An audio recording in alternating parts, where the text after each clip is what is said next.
without you.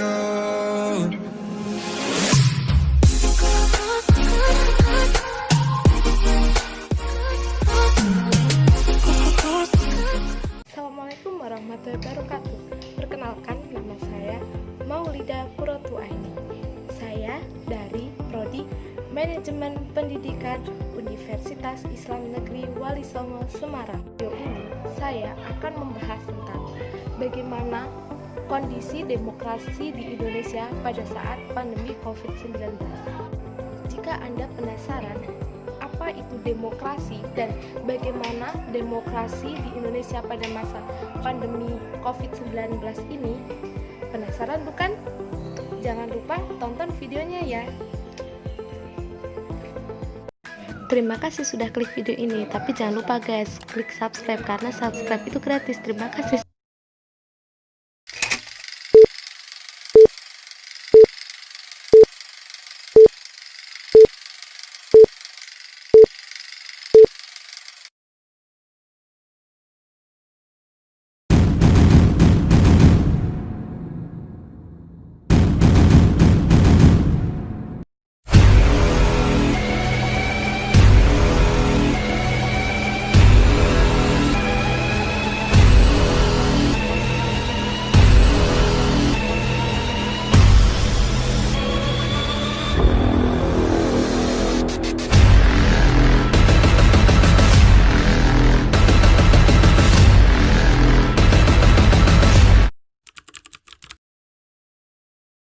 Demokrasi Pancasila.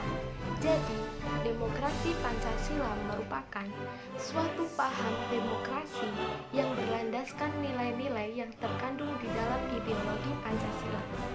Demokrasi Pancasila.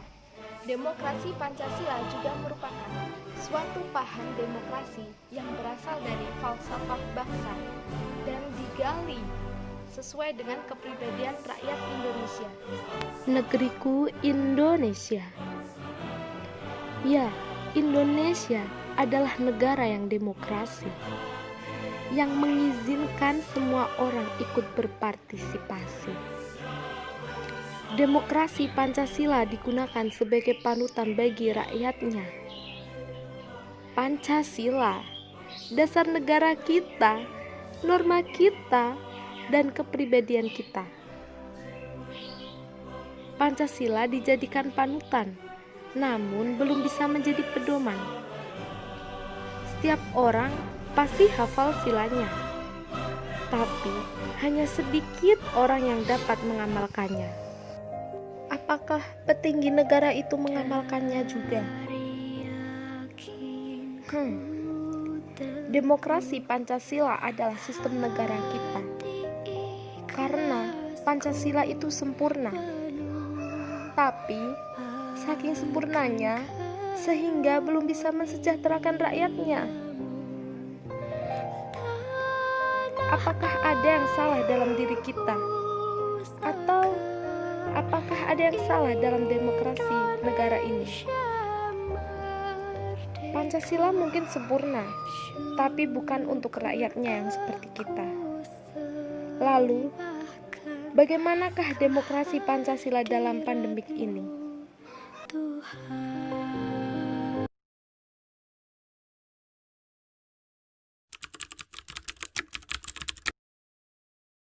Coronavirus atau COVID-19 sudah menghebohkan warga dunia pada awal tahun 2020.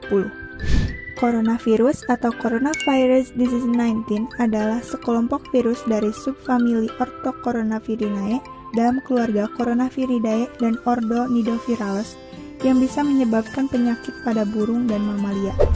Penyebaran virus ini bisa melalui aerosol atau tetesan yang keluar dari tubuh penderita saat bersin dan batuk. Tetesan ini ketika masuk ke tubuh orang lain menyebabkan terjangkitnya penyakit, lalu melalui kontak fisik, yaitu pada saat penderita melakukan kontak fisik dengan orang lain, virus akan menempel pada permukaan kulit orang tersebut, dan apabila orang itu menyentuh mata, hidung, atau mulutnya, virus akan masuk ke dalam tubuhnya lalu memperbanyak diri, menghasilkan virus-virus baru atau disebut juga replikasi. Gejala yang terjadi pada orang yang terinfeksi antara lain demam tinggi, batuk kering, lemas, sakit tenggorokan, sakit atau kesulitan bernafas, dan sakit kepala. Pencegahan yang bisa dilakukan adalah hindari mengonsumsi daging dan telur mentah, hindari area berasap atau merokok, hindari menyentuh mulut, hidung, dan mata, tutup mulut sebelum batuk atau bersin, melakukan social distancing, dan berolahraga yang rutin. Sekian dari saya. Jangan lupa untuk selalu menjaga kesehatan tubuh Anda. Semoga kita terlindungi dari virus corona ini. Terima kasih.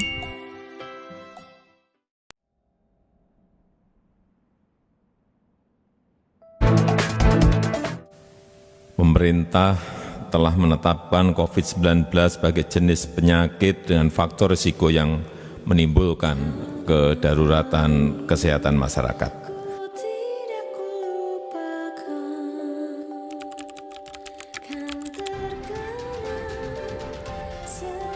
Selamat malam. Satu pekan ini sorotan media massa tanah air terpaku pada masuknya virus corona ke Indonesia yang sempat menimbulkan kepanikan di masyarakat. Tidak terkoordinasinya pintu informasi dari pemerintah terkait penanganan virus ini pun seakan menjadi bensin yang membakar ketakutan warga dan menjadi celah bagi oknum-oknum yang ingin memancing di air keruh.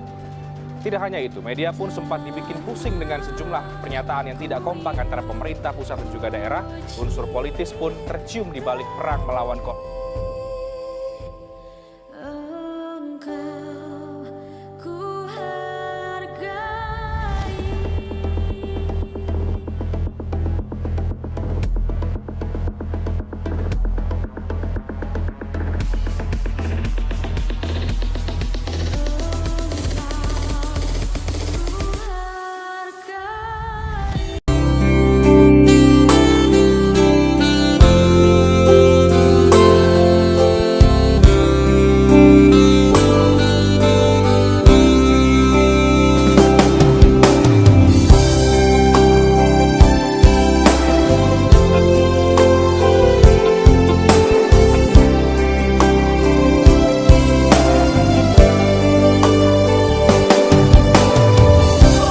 Selama 2015 hingga 2019, Menteri Yasona sudah 4 kali mengatakan mau merevisi PP 99 tahun 2012 tentang syarat dan hak napi di lapas.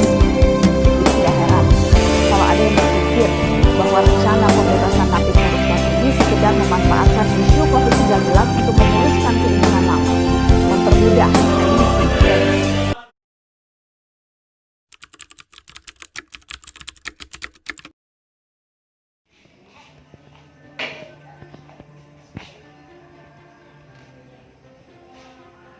Saudaraku, saya Indonesia, bukan karena pilihanku, tapi karena takdirku. Coba buka lembaran sejarahmu. Carikan saya fakta kalau kita majemuk. Kehadiranku bukan karena mengancammu, tapi kita bersama. Tapi saya menolak untuk didiamkan. Ketidakadilan yang dibiasakan.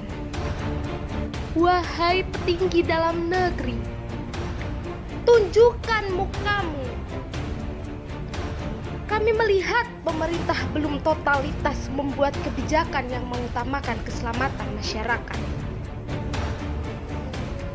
Kita tahu bahwa masalah ini beresikonya adalah nyawa. Lantas, izinkan kami bertanya, di mana peran Tuan dan Puan sebagai wakil rakyat? Sekarang kami ingat, Tuan dan Puan sibuk bersidang alih-alih membahas penanganan COVID-19. Tapi, Tuan dan Puan malah asik membahas undang-undang penuh kontroversi. Kehadiranmu diperlukan hanya menguji keutuhan kami, tapi camkan ini. Di mana ada minoritas, pasti ada mayoritas dalam solidaritas. Satu kita teguh, bercerai kita runtuh. Sayang Indonesia.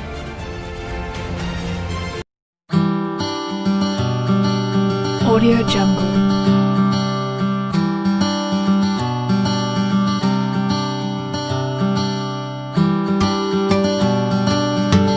Audio Jungle.